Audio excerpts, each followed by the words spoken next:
내가 그 사람을 유혹할 수밖에 없었던 것은 피할 수 없는 숙명이었다. 대학 동기로 만난 우리는 질투를 느낄 정도로 가깝게 지냈지만 항상 어느 정도의 거리감을 두고 있었다. 구김살 없이 밝은 모습으로 일할 때는 조금 모자라지 않나 싶기도 했지만 어떤 문제를 발견하면 엄숙해지며 원인 파악과 해결의 집요함을 보일 때면 역시 남자는 다르구나 싶어 사랑하는 마음이 조금씩 싹트게 된 것 같다. 미인 축에는 들지 못했지만 코가 오똑하고 얼굴 윤곽이 뚜렷한 덕분에 남의 눈에 잘 띄는 편인데다 그 사람이 탐내지 않는 것을 보고 어쩌면 그 사람의 내면 속에 열등의식을 갖고 있지 않을까 생각도 해봤다. 가끔씩 가슴이 큰 여자는 머리가 나쁘다는데 라며 놀리는 그 사람에게 올 A+를 받은 성적 증명서를 떼다 얼굴에 던져주고 싶었다. 지금 생각해보면 콤플렉스는 나에게 있었는지도 모른다. 그런 나를 노력을 인정했는지 직장에서도 다른 동기들보다 좋은 자리에 앉히고 승진도 빨리 시켜줬다. 얼굴도 예쁘고 머리도 좋은 직원이라며 사람들로부터 좋은 소리만 듣고 산다고 그 사람에게 자랑했지만 그 사람은 어떤 촌평도 하지 않았다. 그 사람은 평범한 사람일 뿐이었다. 적어도 내가 보기엔 키만 멍뚱하게 커서 싱겁게 보일 뿐 다른 사람과 차별화될 어떤 징후도 보이지 않았다. 가끔 모임이 있는 날 내가 끌어당기는 대로 어디론가 정처 없이 따라 걷다가 다시 제자리에 돌아올 뿐인데도 그 사람 앞에만 서면 오히려 내 모습이 초라해지는 이유는 무엇일까? 나 예뻐. 응. 나랑 사귀는 거 맞아? 응. 명동에서 남산길을 따라 장충단 공원까지 끝없이 이어지는 산책로를 걸었지만 결국 팔짱을 껴도 내가 껴야 모시기는 척해줄 뿐이다. 한 번만이라도 먼저 입맞춤 해오거나 허리를 안아주기만 해도 내 모든 인생을 걸 수 있을 텐데 그 사람과 오랜 시간을 함께했지만 결코 더 가까워질 가능성은 찾을 수 없었다. 그 사람에게 목매달고 사는 듯한 모습으로 비춰졌는지 미팅을 주선하거나 개별적으로 멋지다 싶은 남자를 소개시켜주는 친구들도 많았지만 먼 발치에 있는 그 사람에 대한 미련 때문에 어떤 누구도 마음의 문을 열 수 없었다. 하루는 몸을 못 이길 정도로 술을 퍼먹고 그 사람에게 물었다. 너랑 나랑은 뭐니? 친구. 애인 아냐? 좋은 친구.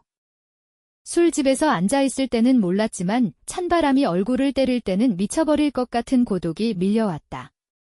다정한 사람이 옆에 있는데도 허전한 마음으로 휘청거려야 하는 나는 무엇이란 말인가 싶어 깊은 절망감에 빠져들었다.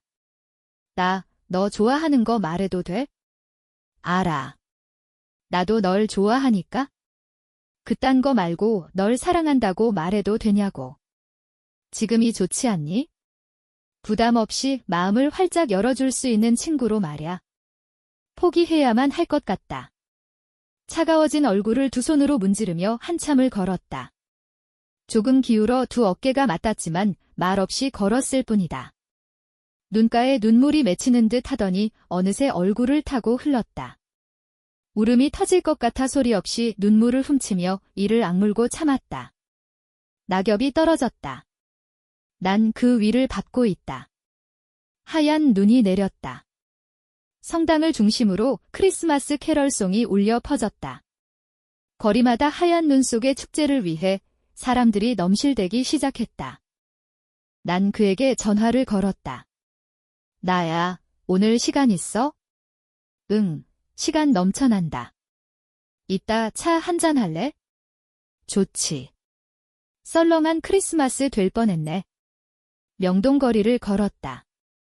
한치도 내 몸에 가까이 할 사람이 아니기 때문에 한 손으로 팔짱을 끼고 또 한 손으로 그 손을 잡았다. 자연스럽게 몸이 기대어지고 얼굴을 팔 위에 묻을 수 있었다. 바람이 점차 강해지며 하얀 눈은 어느새 거친 눈보라로 변했다. 거리를 가득 메운 사람들은 세찬 눈보라를 피해 어디론가 하나 둘 자취를 감췄지만 나는 더 넓어진 거리를 맘껏 활보하게 된 기쁨이 더 컸다. 배고프지 않니? 응, 배고파.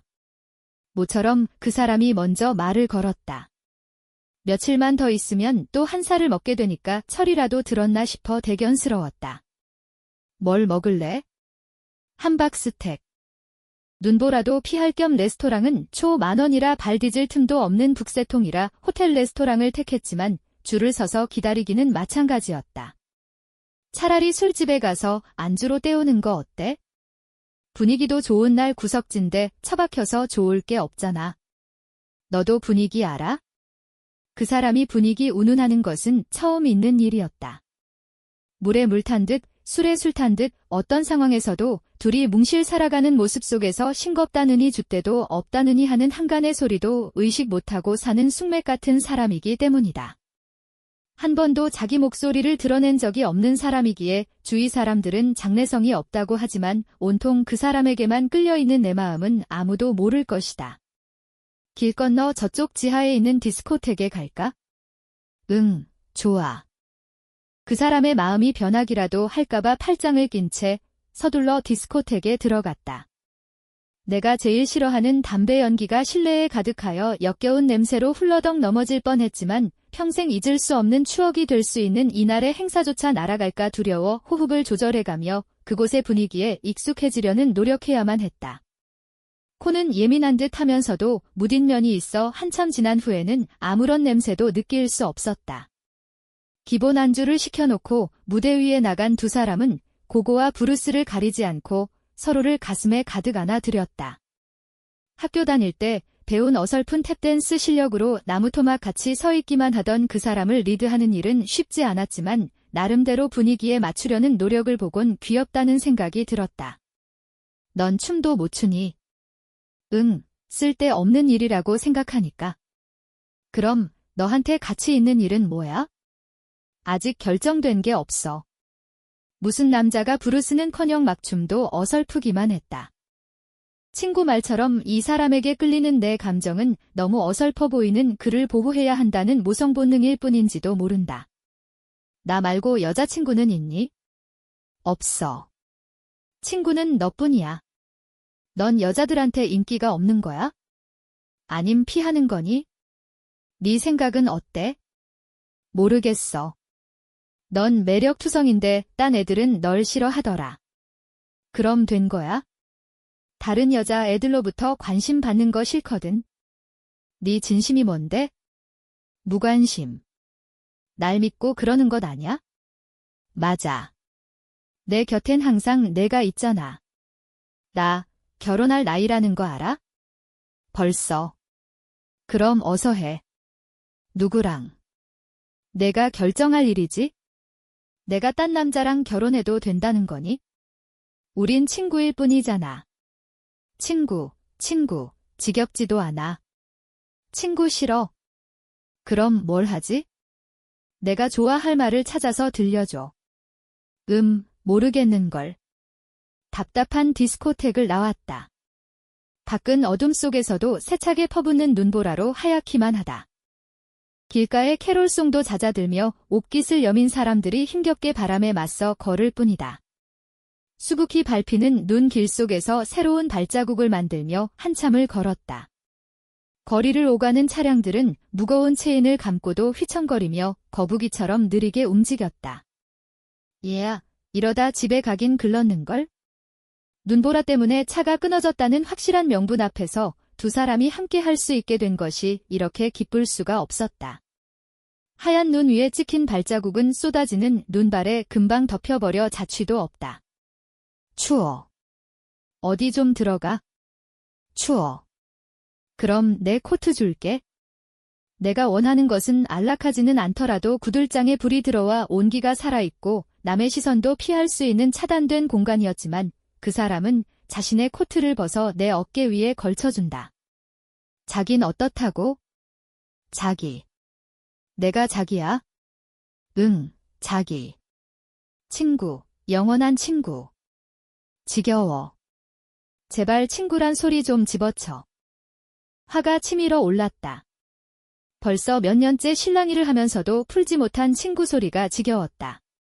처음 만난 날 키스를 했느니. 겨우 팔을 내밀어야 모시기는 척 팔짱을 껴줄 뿐인 관계를 얼마나 더 지속시켜야 될지 가슴이 답답했다. 너 혹시 여자친구 있는 거 아냐? 없다니까. 날 피하는 이유가 뭐야? 과분해서. 눈 높이 낮췄어. 너만 좋다면 결혼하고 싶단 말야. 성질이 머리 끝까지 치밀은 탓에 아무 준비 없이 결혼하고 싶다는 말을 던졌다. 그렇지만 그 사람은 대꾸 없이 듣기만 하다 내 얼굴을 찬찬히 들여다봤다. 찬바람에 노출된 얼굴은 빨갛다 못해 파랗게 변했을 텐데 빤히 들여다보는 그 사람의 눈빛이 잔잔하게 나를 삼키고 있었다. 숨이 헐떡였다. 눈과 눈이 마주치며 얼굴이 커다랗게 크로즈업되고 코와 코가 닿았다. 몇 년을 함께하면서 처음 맞닿은 살결이라서 그런지 심장이 마구 뛰기 시작했다.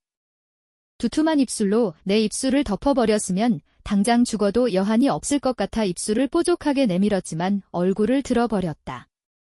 나쁜 짓을 하다 들킨 것처럼 민망해진 내 입술은 원상태로 돌아왔지만 기쁨에 뛰던 가슴은 미움으로 변해버렸다. 너 정말 이럴 거야? 뭐가? 내 입술에 키스하려고 했잖아. 아, 그거. 하면 난리칠 것 같아서. 하란 말이야. 뭘 망설이는 거야? 됐어. 멍석 깔면 더 못하는 내 성격 몰라? 인간이 언제 철들지 걱정이 앞섰다. 밥상 차려줘도 못 먹는 바보 멍텅구리라고 들리지 않는 욕을 퍼부었지만 직성이 풀리지 않았다. 밤이 새도록 같이 있어봤자 따뜻한 구들장을 구할 수 있을 것 같지도 않았다. 차라리 눈길을 혼자 걷고 싶었다. 나 갈 거야. 어떻게 가려고? 그럼 뭐 하자고? 밤새도록 추운데 걷기만 하자고? 알았어. 방법이 있다. 그 사람은 파출소로 뛰어들어갔다. 난로가 환한 불을 토해내고 있었다. 몇 시간을 헤매던 추위가 녹아내렸다. 더운 공기를 만나니 오히려 몸이 으슬으슬 추웠다. 한참을 실랑이 하던 경찰은 차 키를 꺼내 들고 밖으로 나갔다. 조심스럽게 눈 덮인 도로를 달리는 경찰차 안에서 그 사람의 어깨에 머리를 묻었다. 심장 소리가 귀 기울인 내 몸에 파고들었다. 눈 때문이기도 했지만 여기저기 미끄러져 나 뒹구는 차량들 때문에 한참을 달려간 것 같았다. 내려. 벌써 다 왔어. 아저씨, 감사합니다. 경찰차에서 내리며 그 사람은 꾸벅 인사를 했다. 경찰은 신경질적으로 인사를 받으며 어렵게 차를 돌려 오던 길을 되돌아갔다. 어서 집에 올라가 봐. 그 사람은 내 어깨 위에 입혀진 코트를 건네 입으며 작별 인사를 했다. 나는 뒤도 돌아보지 않고 집을 향해 걸었다. 10여 년이 흘렀다. 그날 이후 그 사람을 한 번도 만난 적이 없다. 멋진 남자를 만나 오손도손 아이들을 기르며 행복한 나날을 보내기도 바빴으므로 그 사람을 생각도 해본 적이 없다. 하얀 눈이 내린다. 보고 싶다. 그 사람은 그날 어떻게 됐을까? 무심한 사람이지만 나처럼 행복을 찾았을까? 같은 하늘 아래 살아있는지 알고 싶다. 인터넷으로 전화번호부를 뒤졌다. 동명이인이 수천 명 튀어나왔다. 그 사람이 살았었음직한 동네를 중심으로 짬이 날 때마다 한 명씩 전화를 걸어봤다. 주민등록번호라도 적어놨더라면 좋았을 텐데 싶었다. 그렇게 동명이인에게 전화를 걸기 시작한 것이 5년이 넘었던 어느 날 반가운 목소리를 놓치지 않았다. 내 목소리 기억해? 반갑다. 너 결혼했니? 응, 너는? 난 애가 둘씩이나 딸렸어. 그래.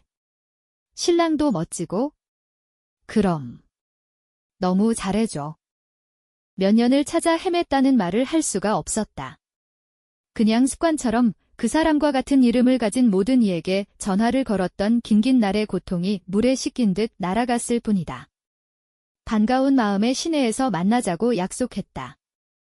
약속의 날까지 어떻게 기다려야 할지 걱정됐다. 어서 와. 약속 장소에서 그 사람이 먼저 기다리고 있었다. 달라진 것이라곤 눈꼽만큼도 찾아볼 수 없을 정도의 예전 그 모습이었다. 보고 싶지도 않았니? 친구들 통해 네 얘긴 가끔 듣고 있었어. 뭐야? 그런데 내겐 전화 한 번 안 했던 거야? 결혼해서 애 낳고 잘 산다고 들었는데 내가 따로 연락할 일이 있었겠니? 그날 헤어진 이후 벌써 10년이 넘은 것 알아? 벌써 그렇게 됐나? 어휴, 친구라며 소식 좀 알고 살자. 알았어. 다음엔 전화할게. 요즘 뭐 하며 사니? 작은 무역회사 차려서 먹고 살아. 애들은? 나도 둘이야. 널 좋아하는 여자가 있었던 거야? 집신도 짝이 있다잖아. 그럭저럭 괜찮은 여자야? 내가 결혼하자고 할 땐들은 척도 안 터니 대단한 여잔가 보구나. 글쎄, 제 눈이 안경이라잖아. 오랜만에 만난 너무 많은 얘기들을 나누는 사이에 벌써 어둠이 깔리고 있었다. 오늘은 남편이 지방 출장을 떠나고 아이들을 시어머니에게 맡겼기 때문에 모처럼 자유로운 날이었다. 그 사람만 괜찮다면 밤새도록 못다한 얘기를 나누고 싶었다. 잘 못하는 술이지만 그런 이유로 술술 목줄기를 타고 잘도 넘어간다. 술집에서 문 닫아야 할 시간이 됐다며 쪼잔낼 듯 몰아세우지만 않았어도 그 자리에 붙박이처럼 앉아 있었을 것이다. 자리에서 일어날 때까지는 내가 취한 것을 느끼지 못했었지만 걸음을 옮기는 순간 휘청하며 앞으로 고꾸라질 뻔했다. 많이 취했구나. 그 사람이 처음으로 쓰러질 듯한 나를 받쳐준다. 가슴이 터질 것 같은 감동이 밀려왔다. 10여 년 전에 단 한 번만이라도 나를 안아줬다면 내 모든 것을 아낌없이 줬을 것이라는 아쉬움도 함께 섞여 있었다. 집이 어디니? 택시 잡아줄게. 잠깐만 한 가지만 묻자. 너랑 나랑은 뭐니? 친구. 아직도 친구. 그래, 아주 오랜 친구. 친구 소리 듣기 싫어. 이제부턴 내가 정할 거야. 뭘 정한다는 거야? 지금 이 순간부터 애인이라고 불러. 내 혀가 꼬부라졌는지는 몰라도 그 사람의 얼굴이 서서히 붉어지는 걸 보니 내가 한 말이 꽤나 당황스러웠던 모양이다. 애인 사이니까. 팔짱 한번 껴볼래? 나는 장난스럽게 팔을 내밀었고 그는 조심스레 내 팔에 손을 얹었다. 처음으로 그와의 거리에서 온기가 느껴졌다. 그의 체온이 팔을 타고 가슴으로 전해지자 오래전부터 갈망해왔던 감정들이 조용히 고개를 들기 시작했다. 애인 사이니까. 조금만 더 걷자. 그는 말없이 고개를 끄덕이며 내 걸음에 맞춰 천천히 걸어주었다. 밤 공기는 차가웠지만 마음은 따뜻했다. 걷는 동안 몇 번이고 망설였던 말이 목 끝까지 차올랐다. 심장이 빨라지고 숨이 가빠졌다. 나 너한테 부탁 하나 해도 될까? 응, 뭔데? 오늘 하루만 그냥 너랑 좀 더 있고 싶어. 그 사람은 말없이 나를 바라보다가 조용히 물었다.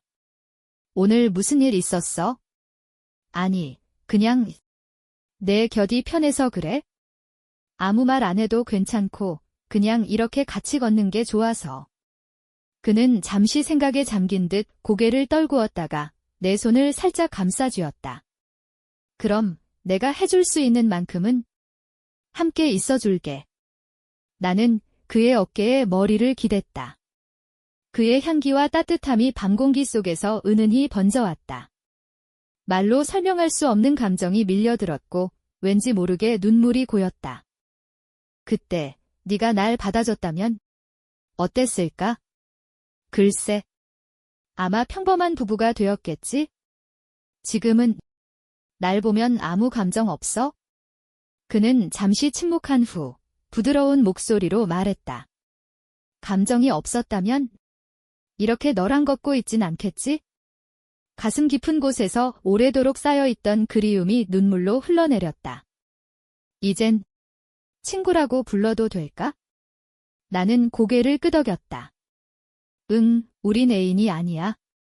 그보다 더 오래되고 더 깊은 서로를 알아주는 사람.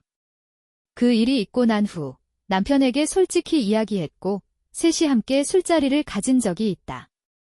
놀랍게도 두 사람은 금세 죽이 맞았고 나는 조용히 그 자리에서 둘의 대화를 들으며 웃을 수 있었다. 한 여자를 각자의 방식으로 사랑했던 두 남자. 그렇게 나는 둘의 사이에서 처음으로 마음이 편해졌다. 끝.